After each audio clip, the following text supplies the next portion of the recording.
The silence in the Ishikawa mansion was a physical thing, a weight that settled in the lungs and pressed against the eardrums.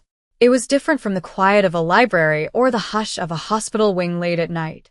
This silence was curated, enforced. It was the sound of power so absolute it no longer needed to announce itself. Simone knew this. She'd learned it in the 3 months she'd spent polishing floors that reflected the stern faces of ancestral portraits and dusting surfaces that were already immaculate. She wore the dark blue uniform of the household staff, a color that was supposed to make her disappear into the shadows of the sprawling, modern brutalist estate. And most of the time she did. Except for tonight. Tonight, she was trespassing in the heart of that power. The one room forbidden to all but the master himself, his study. The air smelled of expensive, aging things, cedar from the paneled walls, leather from the 3 monolithic armchairs, the faint, crisp scent of old paper. It was a room built for a king or something more dangerous. Simone sat at the massive mahogany desk, her own small pool of light carved out by a green-shaded banker's lamp. Spread before her was not a ledger of illicit accounts or a map of rival territories, but a textbook thick enough to stop a door, Guyton and Hall's textbook of medical physiology. Her notes, precise and color-coded, filled a spiral notebook beside it. The Krebs cycle swam before her exhausted eyes. She was a ghost in this machine, a 20-year-old nursing student using a Japanese Mafia boss's desk to memorize the intricate dance of cellular respiration. The absurdity was not lost on her, a dry, hysterical humor that lived just beneath the surface of her fatigue. She'd been working doubles all week, the head housekeeper, Mrs. Sato, down with the flu. Her own apartment felt a world away, and the quiet, the sheer, perfect quiet of this room, was a siren's call. Just for an hour, she'd told herself. Just until she understood the sodium-potassium pump. That was 2 hours ago. The soft click of the study door opening was a sound so out of place in the tomb-like silence that her heart forgot its own rhythm. It didn't slam or swing. It simply unlocked and opened with an oiled, deliberate slowness. Simone's blood turned to ice water in her veins. She didn't look up. She couldn't. Her entire world narrowed to the diagram of a nephron on the page, the black ink a meaningless scrawl. Footsteps, unnaturally quiet on the plush Persian rug, stopped just behind her chair. She could feel the heat of a body, the displacement of air. She could smell a faint, clean scent of sandalwood and something metallic, like cold steel. She held her breath, waiting for the explosion, for the hand on her shoulder, for the end of her job, and maybe more. The silence stretched, becoming a weapon in itself. It was a test. She knew it. A long, agonizing minute passed. Then another. Finally, a voice, low and smooth as polished granite, cut through the stillness. "You have been busy." Simone forced her head up, her neck stiff, and turned slowly in the large leather chair. Tatsuya Ishikawa stood there, a specter in a perfectly tailored charcoal suit. He wasn't as large as she'd imagined a man of his reputation would be, not a brute. His power was in his stillness, in the unnerving calm of his dark eyes.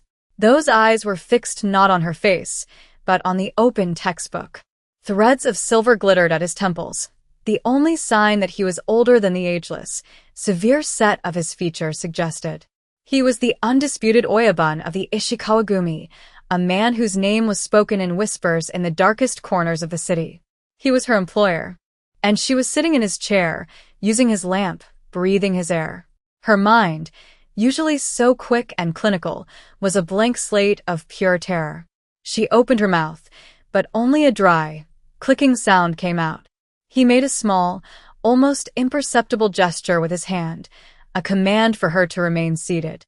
He moved around the desk, his movements fluid and economical, and stood on the other side, looking down at her work.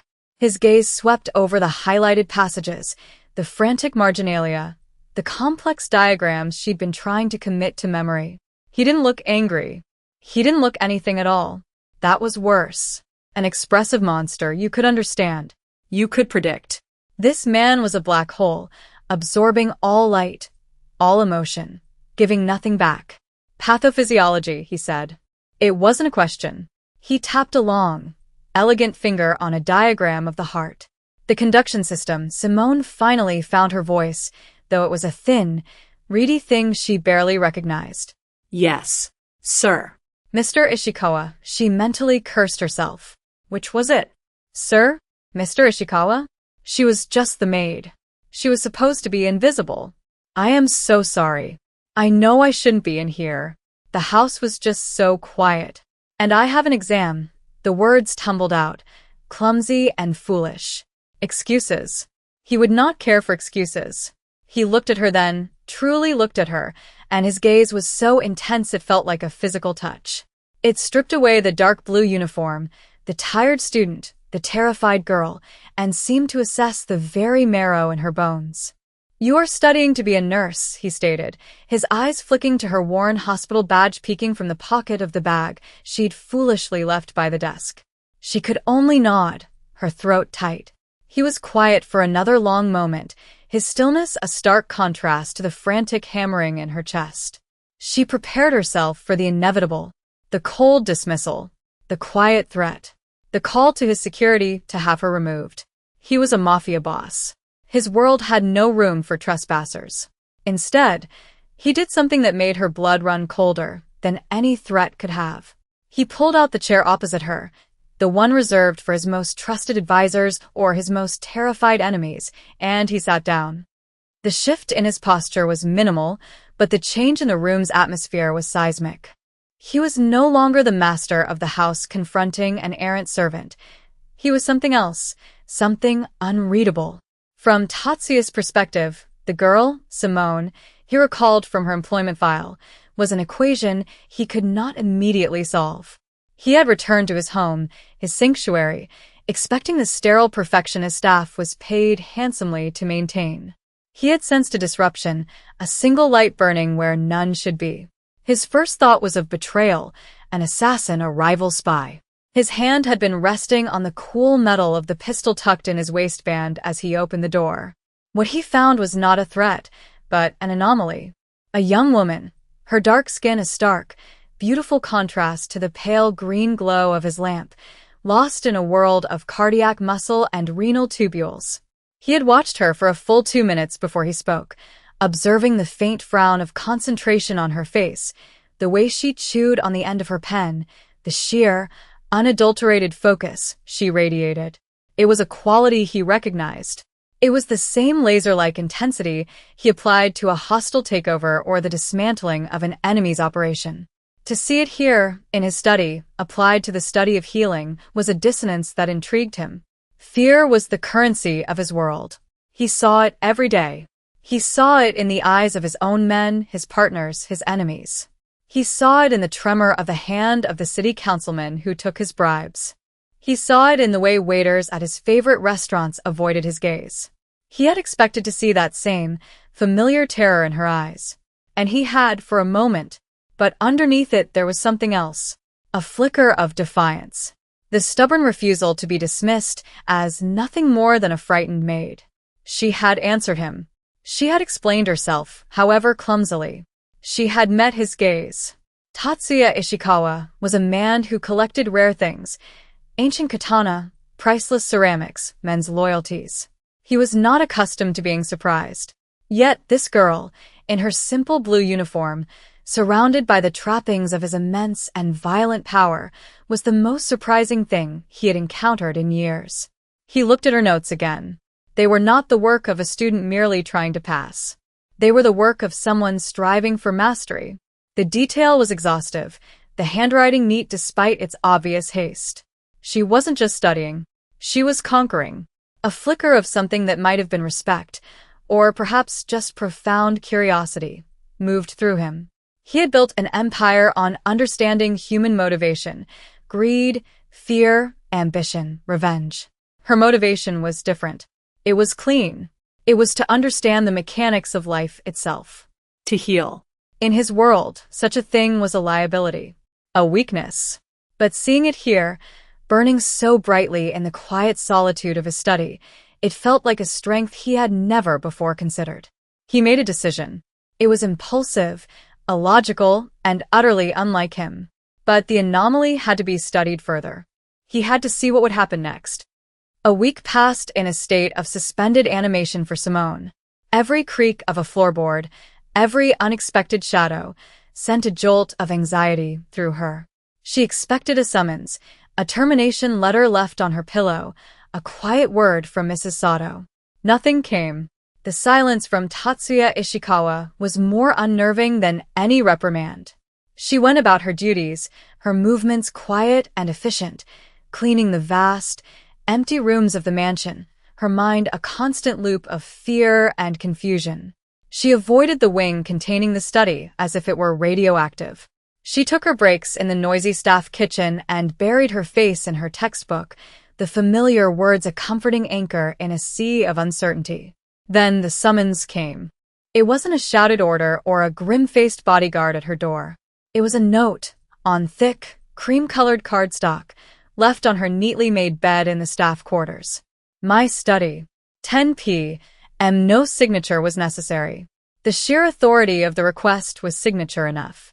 Her hands trembled as she held the card. This was it. She spent the rest of the day in a fog, mechanically polishing silver, her thoughts racing. At precisely 10 p.m., she stood before the heavy study door, her knuckles hovering over the wood.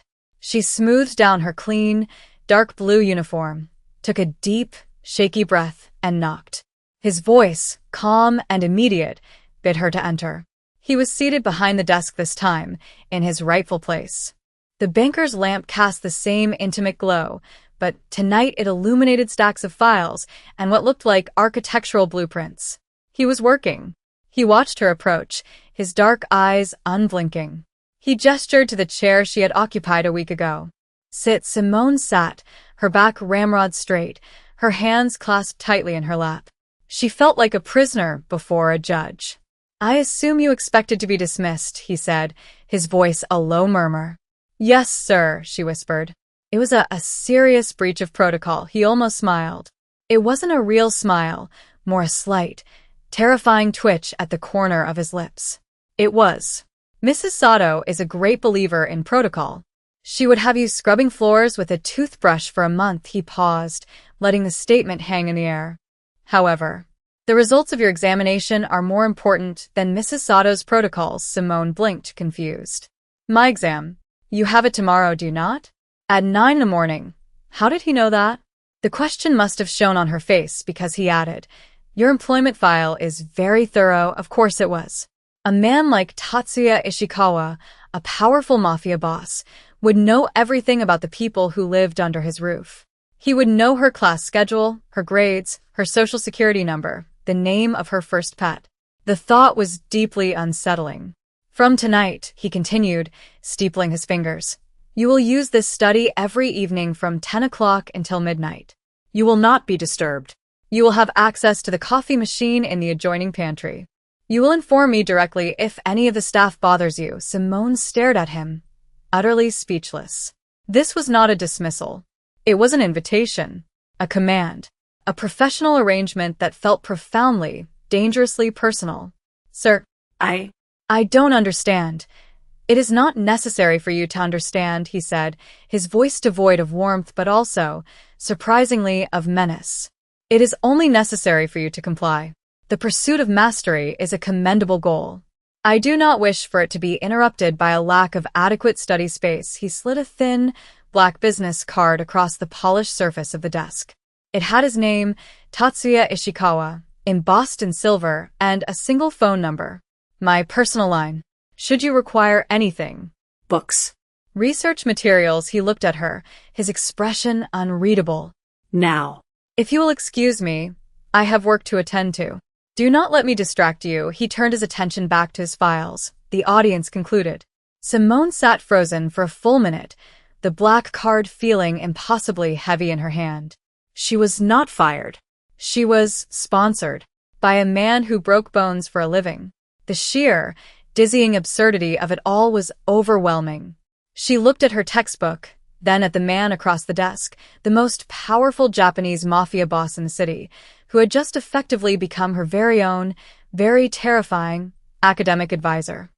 From that night on, a strange, silent ritual began. Tatsuya found himself altering his own schedule, manufacturing reasons to be in his study late into the evening. He would sit behind his desk, immersed in the brutal calculus of his business, shipping routes, territory disputes, betrayals to be managed, while on the other side of the vast room, Simone worked. He never spoke to her. He never looked up, but he was aware of her in a way that defied logic. He was aware of the soft scratch of her pen on paper, the quiet rustle of a turning page, the almost inaudible sigh of frustration when a concept eluded her. These small sounds were an island of calm in the violent ocean of his life. He watched her, not directly, but in the reflections in the dark windows or the polished surface of his desk. He saw the exhaustion etched around her eyes, but also the fierce determination that burned through it.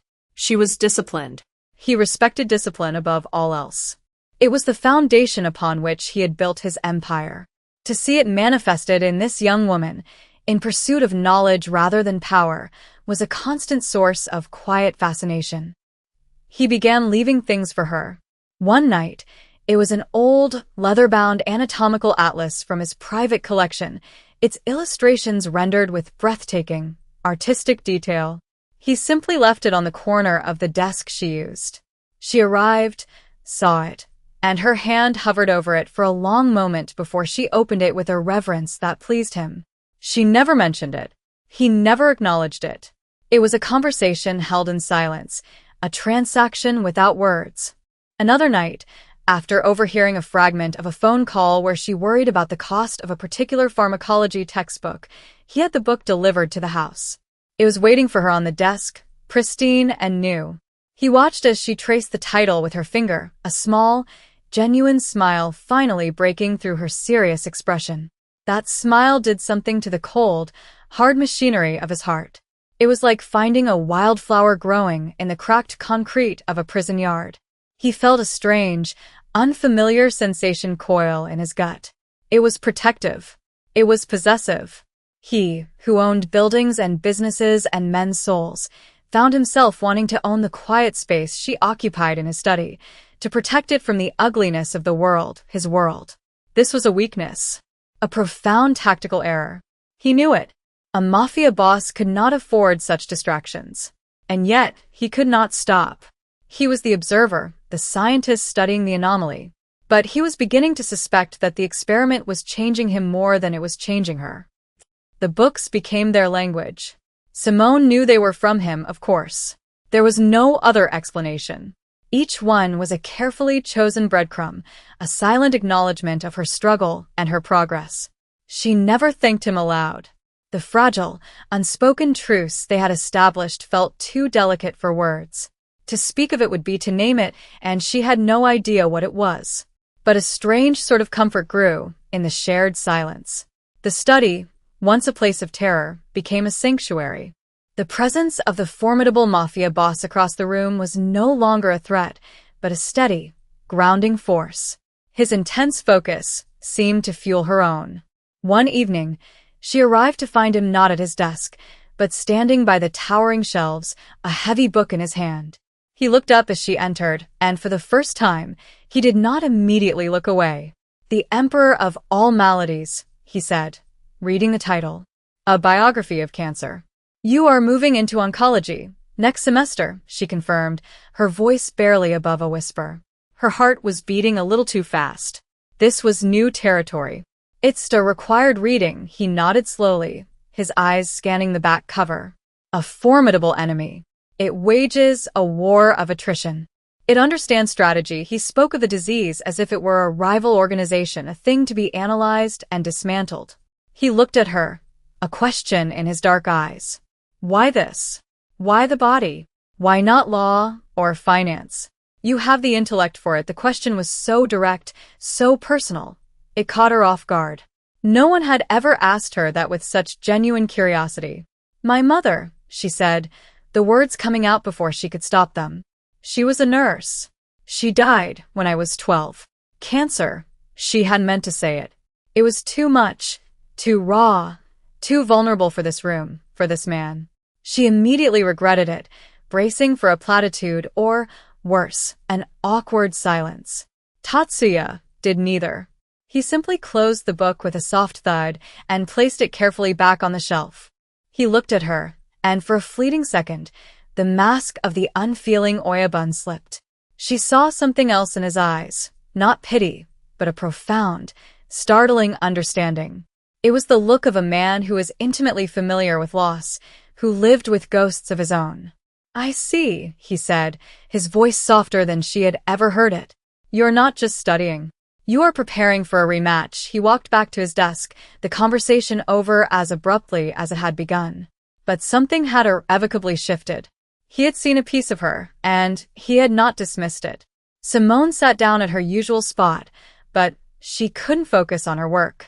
She was intensely aware of him, of the quiet rhythm of his breathing, of the charged space between them. The professional arrangement was dissolving, its edges blurring into something frighteningly intimate. A bond was forming, woven from silent understanding and shared solitude, and she was terrified of it. Because a bond with a man like Tatsuya Ishikawa was not a lifeline. It was an anchor, capable of pulling her down into the dark, violent depths where he lived. The night the world shattered, it began with the sound of breaking glass. It wasn't the loud, theatrical crash of a movie. It was a sharp, percussive pop from the far end of the mansion, followed by a series of muffled, ugly thuds. Simone was deep in a chapter on cardiac arrhythmias, her mind a world away. But that sound, so alien in the tomb-like silence of the house, pierced through her concentration. Across the room, Tatsuya was on his feet before the echo had faded. The transformation was instantaneous and terrifying. The quiet, intellectual man who discussed oncology was gone. In his place was the predator, the Mafia boss. His body was coiled with a lethal stillness, his head cocked, listening. He moved to the desk and with a single, fluid motion, pulled a sleek, black pistol from a hidden compartment. He didn't look at her, but his voice was a low, urgent command. "Get under the desk." Now, Simone didn't hesitate. Adrenaline, cold and sharp, flooded her system. She scrambled out of her chair and curled into the dark space beneath the heavy mahogany desk, pulling her knees to her chest. The study door burst open, not with a click, but a splintering crash. Two men, dressed in black, masks covering their faces, stormed in. They were armed. Tatsuya didn't flinch. He fired twice. The sounds were deafening in the enclosed space, sharp claps of thunder that vibrated through the floorboards. One of the men crumpled to the ground without a sound. The other grunted, staggering back, but raised his own weapon. Tatsuya was already moving, using the massive desk as cover, his movements impossibly fast and precise. It wasn't a fight. It was an execution. He was a creature of pure, controlled violence. Simone pressed her face against the cold wood, her eyes squeezed shut, her hands over her ears. She could hear shouting from the hallway, more gunshots, the sickening, wet sound of impact. She was trapped in the middle of a war. She had been a fool, a naive, stupid girl, to think this sanctuary was safe. This was the reality of his life. This was the price of his quiet sponsorship. Suddenly, Tatsuya was there, his hand gripping her arm. His touch was not gentle, but it was firm, grounding. "Come on. We have to move." He pulled her out from under the desk. His suit was immaculate, but there was a small, dark splash of blood on his white cuff. He didn't seem to notice. His eyes were scanning the room, the hallway, calculating, assessing. He kept his body between her and the open doorway, a human shield. "Stay behind me. Do not make a sound." He moved with her through the study, into the adjoining pantry, and towards a section of wall that she had always assumed was solid. He pressed a spot, and a door swung silently inward, revealing a dark, narrow passage. A safe room. The air inside was cool and smelled of concrete and steel. The heavy door clicked shut behind them, plunging them into absolute silence, a silence even deeper and more profound than the one she was used to. The sounds of the battle outside vanished. It was just the two of them. In the dark, the faint scent of gunpowder and blood clinging to him. Inside the sterile confines of the safe room, the adrenaline began to recede, leaving a tremor in its wake. Tatsuya's hand was still on her arm, his grip a brand of heat against her cold skin. A single emergency light flickered on, casting long, distorted shadows on the steel walls. In the dim glow, she could see the tension in his jaw, the hard set of his shoulders. The violence was over for now, but it still lived in him, a coiled serpent beneath the surface. He finally let go of her arm, his movements slow, as if remembering how to be gentle. His eyes, dark and bottomless, searched her face, her arms, her body, checking for injuries she hadn't even registered. He was the one who had just faced down armed intruders, who had killed at least one man right in front of her, yet his immediate, overriding concern was for her. "Are you hurt?" His voice was rough, strained. She shook her head, unable to speak. Her body was trembling uncontrollably, a delayed reaction to the terror. He saw it. He took off his suit jacket, the fabric still warm from his body, and draped it over her shoulders. The scent of sandalwood and something uniquely him enveloped her, a strange comfort in the cold, sterile room. He didn't try to soothe her with empty words. He didn't say it's okay or you're safe now. They both knew that was a lie. She would never be truly safe again. Instead, he simply stood before her, a silent, formidable guardian in the dark. Tatsuya watched the tremors rack her small frame. He had orchestrated and witnessed countless acts of violence in his life. He had seen death, fear, and pain in all its forms. It was the wallpaper of his existence. But seeing her, this brilliant, quiet girl, caught in the crossfire of his war, ignited a fury in him so cold and so absolute it nearly choked him. The intruders had not just breached his home, they had breached her sanctuary. They had threatened the one clean, good thing that had stumbled into his life. He had built walls of steel and concrete, surrounded himself with loyal, armed men, all to protect his empire. He realized now, with a clarity that was both terrifying and liberating, that none of it mattered if he could not protect her. The anomaly, the girl who studied medicine at his desk, the carefully constructed compartments of his life, the ruthless Oyabun, the quiet intellectual, the lonely man, had shattered. There was only the man standing in front of Simone, the man who had just realized that the thought of her being harmed was more terrifying than any enemy, more devastating than any betrayal. His entire world, which he had controlled with such ruthless precision, had just contracted to the size of this small steel room, to the presence of the trembling woman wearing his jacket. He had to make a choice. To let her go, to send her away for her own safety, was the logical, honorable thing to do.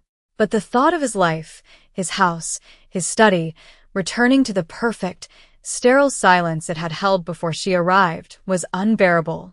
The silence would no longer be a sign of power. It would be the sound of absence. It would be the sound of loss. He could not let her go, which meant he had to bind her to him, so completely and irrevocably that no one would ever dare to touch her again. He waited until her trembling subsided into a fragile stillness. The silence in the safe room was absolute, a vacuum where the only sound was the frantic beating of Simone's own heart. Tatsuya moved to a small panel on the wall and pressed a button. A section of the wall slid open, revealing a small, impeccably stocked bar. He poured 2 fingers of amber liquid into a heavy crystal glass and held it out to her. "Whiskey. Drink it." It was a command, not a suggestion.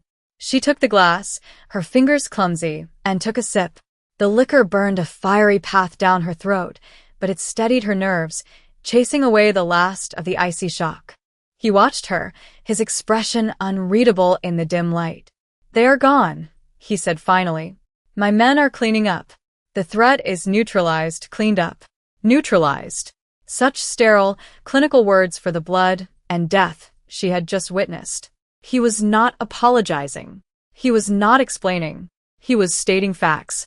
This was his world, and for one terrifying night, she had been a tourist in it. "This will not happen again," he continued, his voice a low, dangerous promise.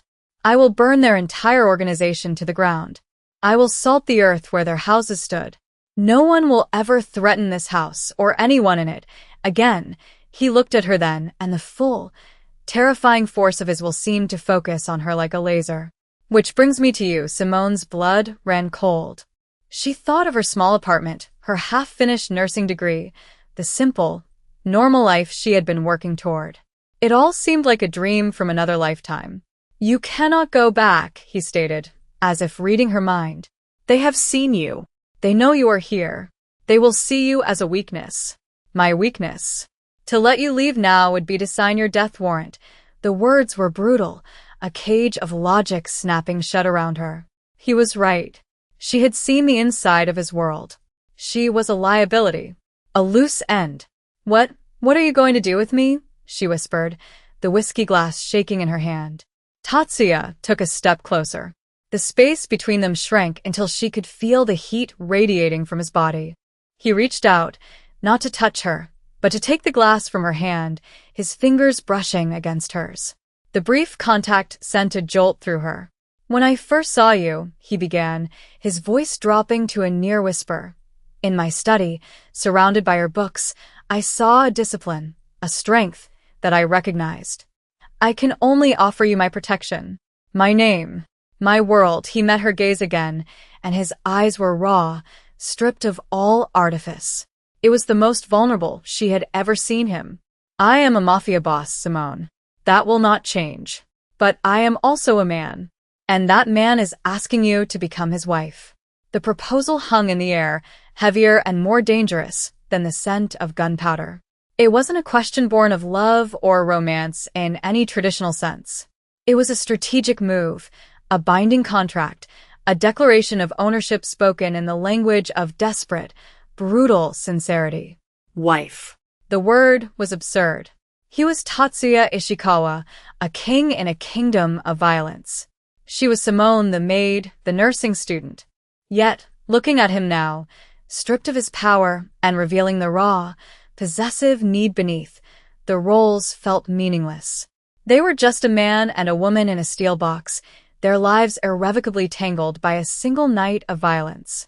She thought of her dream, a quiet life, a sterile, well-lit hospital where her job was to heal, to mend, to fight against the chaos of disease with science and compassion. Marrying this man was the antithesis of that dream. It was embracing the chaos. It was walking into the heart of the wound. But as she looked at him, she saw the profound loneliness that clung to him like a second skin. He was a man who commanded an army, but had no one to share a quiet room with. He had built a fortress to keep the world out, but in doing so, had imprisoned himself. She, with her textbooks and her quiet determination, had breached his walls without ever trying. He was offering her a gilded cage, but he was also offering to stand guard at the door himself. He was offering her the only kind of protection he knew how to give. It was a terrifying, complicated, and utterly sincere offer. Could you love someone complicated without losing yourself? Could you find a space for peace inside a storm? Her mother had fought a war inside her own body with quiet courage.